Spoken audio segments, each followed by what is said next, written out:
দয়াল বাবা জাহাঙ্গীর, দয়াল বাবা জাহাঙ্গীর।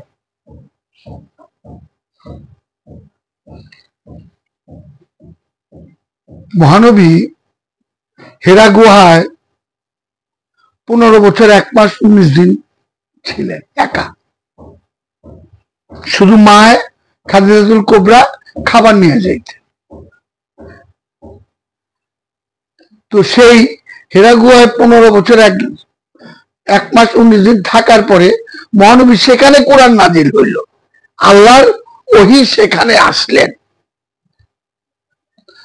আমার হিসাবে আল্লাহর ঘর তো কাবা, তো কাবা ঘরে মহানবীর ওহী আসার কথা। তো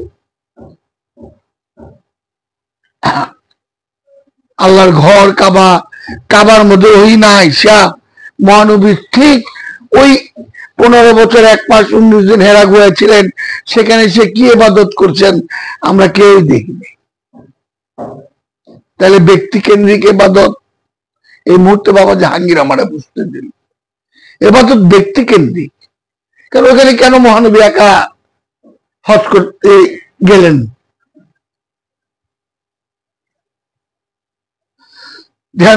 মানে মহানবী একা থাকতে গেলেন কেন, এবং ওইখানেই কোরআনটা নাজিল হইল? এটা কি আমাদের শিক্ষা দিল না যে সমাজ কেন্দ্রিক ভাবে? এই জন্য কোরআনও বলতেছে উদুনি আস্তাজেব লাকুম, তুমি একা হও আমি অবশ্যই জব দেব। এই গবেষণাগুলি নাই। আমগো বড় বড় বিজ্ঞ জ্ঞানী লোকেরা যদি গবেষণাগুলি কইরা মানুষের মাঝে একটু উন্মোচন করে দিত, মানুষ এই বাবা জাহাঙ্গীর একার কত করতেছিল, সারাটা জীবন এটা নিয়ে গবেষণা করে গেছে। এই 53 বছর গবেষণা কইরা সে কোরআনের 15 পারা হুবহু অনুবাদ এবং সামান্য ব্যাখ্যা লিখছেন। তার মধ্যে 1 থেকে 150 বার বলছেন আমি এত অর্থ জানি না। আমাদের গবেষণার দরকার। তো এই একা ছিলেন।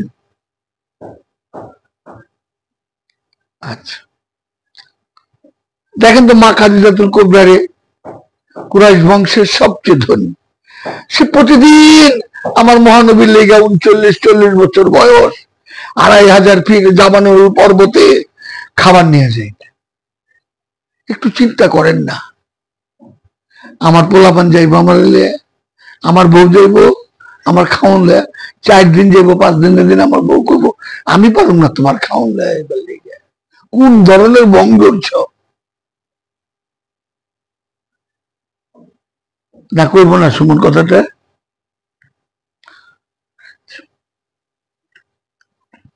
তো ওই একা হেরা গুহায় থাকাতে এই 15 বছর 1 মাস 19 দিন তার যৌবনটা একা হেরা গুহায় কাটানোর পরে এর মাঝে তার কাছে আল্লাহর ওহী আসলেন।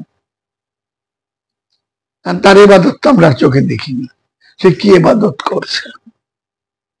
সে কি আমার মতো এরকম ফকিরি করছে, আগরবাতি মোমবাতি জ্বালাইছে, হু হা জিকির করছে, না কি করছে আর অন্য কিছু না?